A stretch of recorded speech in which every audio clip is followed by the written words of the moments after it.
This is probably a better example of where I need to remind you guys that if you have the square root of the product of two numbers, you can break a square root up over that product like this. And we're going to use that idea here for sure. So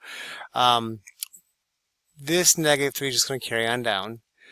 When you have 48, that number itself, that's not a perfect square. So what we need to do is we need to find the biggest perfect square that goes into 48 evenly. Biggest perfect square.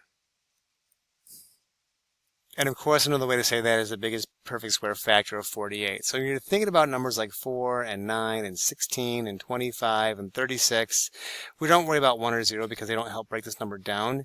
And you might, off the top of your head, realize that 4 goes into 48, but we want the bigger one, 16. So I always make it a habit to like start high and work low. So if I was trying to find the 48, I'd be like, does 36 go into 48? Of course not. That's a dumb question. How about 25? Absolutely not. What about the 16? And at that point, I might have to get out my calculator to check if I don't know off the top of my head that 16 times 3 is 48. But my point is that this is then going to break up into the square root of, make the square root the negative number. So negative 16 times 3, that's another way to say negative 48.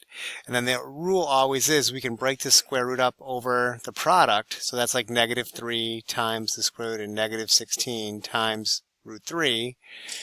And now we'll deal with the part that we can deal with. This middle thing can be square rooted. It's a negative number, so it's going to have an I on it. So that becomes the 4i. This -3 is still chilling out over here. And this root 3, we couldn't break that root 3 out, so that's stuck. And then all the coefficients that are outside of square roots, if we should multiply those together. So specifically this and this, these should be multiplied together.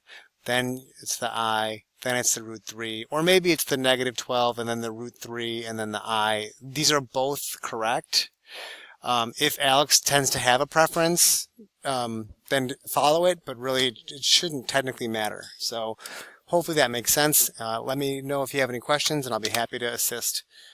This should look very familiar in terms of stuff you guys learned in Algebra 1. In Algebra 1, you guys did learn how to take a root 48 and break it down.